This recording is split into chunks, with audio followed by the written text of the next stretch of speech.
For today's video, magluluto na naman tayo ng napakasarap na pangtanghalian. Ayan, narito na yung ating ingredients. Meron tayong sibuyas, bawang, luya, kalamansi, kamatis. At syempre, meron tayo ditong ang sarap, bitilya. Ayan, kilala nyo ba yan? Familiar ba kayo sa isdang bitilya? Ayan, meron tayong isdang bitilya. At kaya shout out sa inyo dyan mga ka-sweets. Ayan, abangan na ninyo ang aking pagluluto kung paano. Ayan, sindihan na natin yung ating kawali. Wala nang patumpik-tumpik. At dahil ang ating ay manipis lang, sisindihan na natin yan sa mahina lang. 5. At pagkatapos ilalagay na natin lahat yan. Wala nang keme-keme. Dahil madaling masunog yung ating kawali. Ayan, nagtanggalan na lahat. So, ayan, mahina lang. Isa-isa lang natin yan ng kaunti, mga ka-sweets. Kinakailangan na luhaluin lang natin kasi manipis lang yung ating. At syempre tatakpan din natin yan.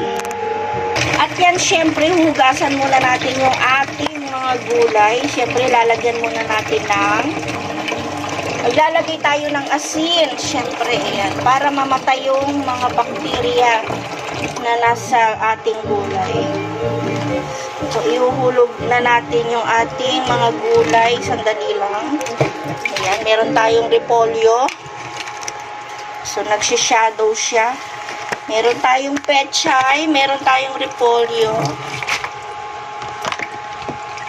Ayan. Ibababad natin muna siya dyan ng mga 5 to 10 minutes. O, kung gusto nyo, 15 minutes pa. Siyempre, babad-babad muna natin yan dyan. Habang ginigisa natin yung ating sibuyas, kamatis, at bawang luya. At dahil nagisa-gisa na yan, igigisa lang naman natin saglit ang ating isda. Ilalagay na natin siya dahil sa pagkakaalam ko, ang bitilya ay matagal maluto or matagal lumambot yung kanyang balat. So, ilalagay na natin siya. Ayan. Tapos, ilalagay natin yung ating hugas-bigas or rice wine. Ayan. So, takpan ulit natin. Ayan, may ulit ng konti. At, syempre, ilalagay na rin natin yung ating mga sangkap or pampalasa. Meron tayo dyan cubes at saka, ayan, seasoning, paminta. Ilalagay na rin natin at dadagdagan na rin natin ng tubig. Bus natin. Dagdagan natin ng tubig din, nakukulangan pa ako sa sabaw. So, ang pampaasim natin, mamaya na natin ilalagay. Ayan. So, ayan, huhugasan na natin yung ating binabad sa asin. Babandawan na natin siya.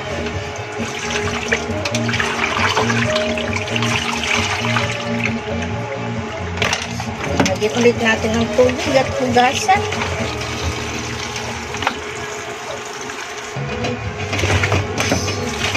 Ayan, at dahil may bumili, medyo madilim, so hugasan natin siya.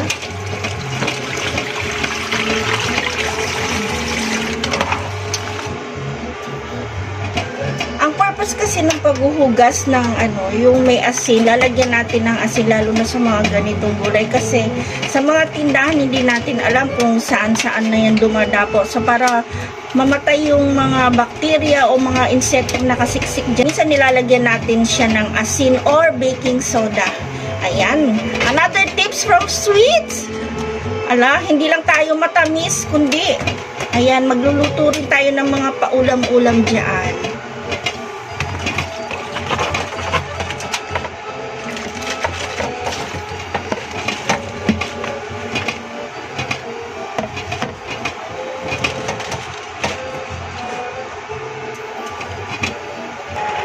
Ayan, kumukulo na. Wow, luto na yung ating isda. Siyempre, unahin muna natin ilagay yung ating stem or stalk ng pechay.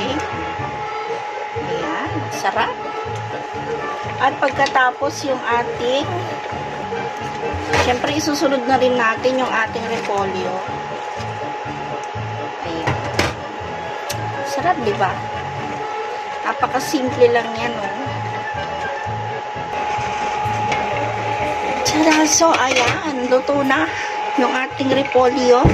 Pero palalambutin pa natin yan dahil gusto ng mga seniors natin ay malambot ang gulay. Ayan, dahil hindi nila kayang ngat-ngatin. Pero isusunod na natin yung ating pechay na dahon. At bago natin yan, ilalagay yung sampalok. Takpan muna natin. So, ayan, pwede natin ibuhos yung ating sampalok powder. Ayan, maliit lang siya. Ayan. Ayan, kumukulo na. So, luto na yung ating gulay. Nilagay ko na rin yung sampalok. Bumaba na rin yung ating senior. Sigurado gutom na. Kaya paspasan na natin yung ating pagluluto. So, last but not the least, yung ating kalamansi.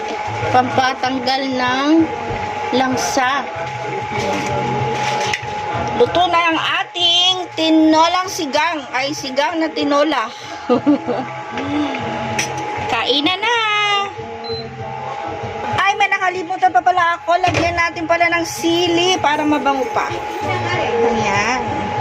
Tapos takpan natin ulit para maluto yung sili. Para sa akin yung sili.